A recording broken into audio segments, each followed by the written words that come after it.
When we look at the overall cost of the project, what will it be? Well, the cost of the project, one part of it is obviously the technology. Another part of it is the costs incurred by registrars to enroll. Right. Third part is the incentive we give to people.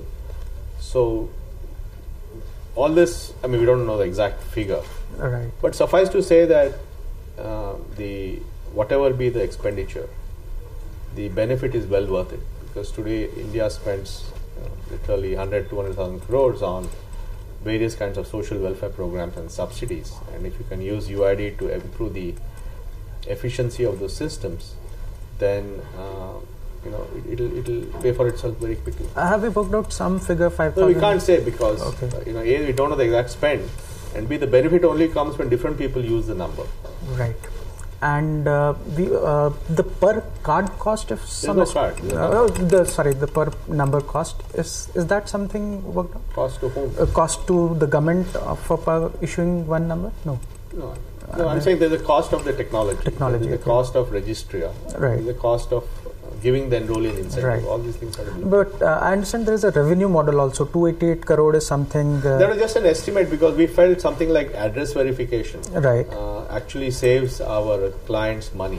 So they can pay a bit for address verification. Okay. And what had been the greatest challenges in this project? I mean, till date, is it technology, people, process? What is it? It's everything. Technology is on the cutting edge. Okay. This project is 10 times larger than any other biometric project in the world. So the largest biometric project is about 120 million. Right. We are doing a scale of 1.2 billion. So we are therefore on the cutting edge, bleeding edge of technology. And we have to make this deduplication work on a massive scale. So that's one thing. Then enrollment is a big challenge.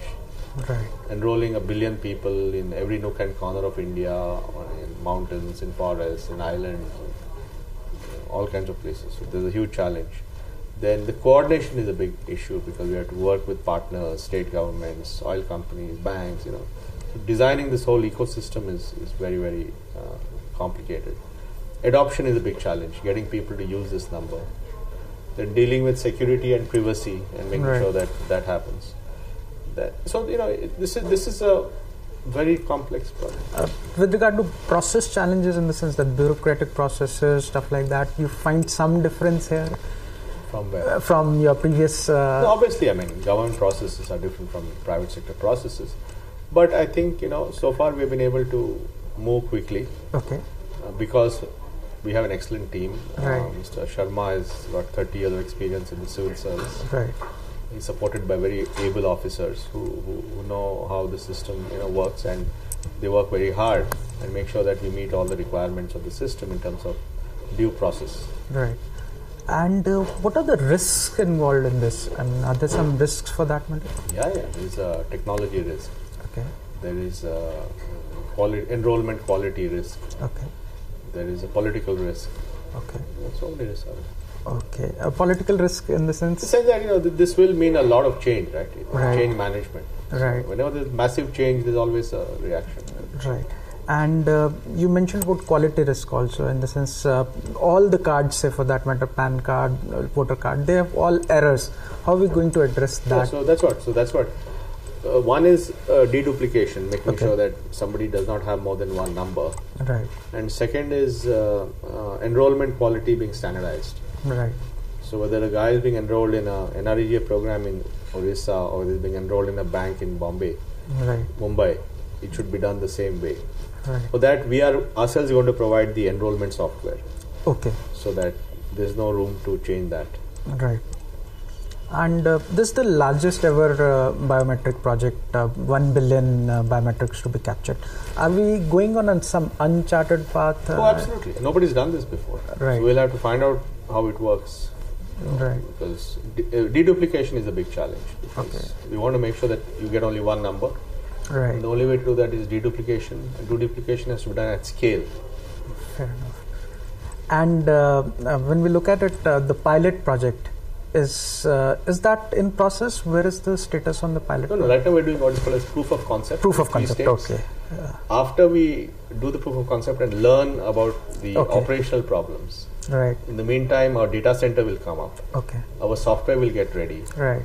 then only we can do pilots. Okay. This POC is going on in 3 states. Karnataka? I mean, we have not announced the states, but 3 states. Yeah. Okay. And we are organizing some national seminar also. Yeah, well, basically, we think we are creating a huge ecosystem around UID. Right. You know, the enrollment companies, biometric vendors, IT companies, right. training companies, all that. So, to lay down the roadmap on this, we are having a big workshop on the 26th of April. Okay. And what will be the contours? Even citizens can participate in that? No, it's being organized by NISG for us. Right. And they will call registered vendors and all that. Right. It's more like a business to business gathering. Okay. Chairman of UID Authority, Chairman of Technology Advisory Group, President of NCER, Board of ICRIER. What next, sir? Isn't this enough? Probably a member parliament? No. No? No, I think this is how we can, okay. My thrills come from solving complex problems, and I've been given enough to figure out. So I'm very happy where I am. What is your role as the Technology Advisory Group? Well, that's a request from the finance minister, because the finance sector has some 5 very large projects. Tax Information Network, GST, which is going to come next year, and the Debt Management Office, NPS, Expenditure Information Network. These are large projects. And I think there's a realization in government that these large IT-intensive projects require a different paradigm to conceptualize, manage, and all that. So the idea of this group is to come out with a sort of a template, a playbook on how to do such projects. But it's focused towards the finance ministry. Yeah, all the 5 projects are of the finance. But the template we come out with can actually be used for any complex, large government project. Okay. And where does your role fits in the whole national e-governance plan? Well, the national e-governance plan is something which is being run by the Department of IT. Right. And I guess many of these projects are also national e-government projects. Right. UID becomes a foundation of the whole plan from that. It does. But I'm saying they have many projects, and some of the projects that I'm looking at are common to that list. Okay. And you're planning to write something more? Not in the next 5 years. Not next 5 years, okay. And how do you define yourself? Author, bureaucrat, technocrat, political leader? What do you define yourself as? I just want to be a change agent. Okay. Thanks a lot, sir. Thank you. Thanks. It was a pleasure.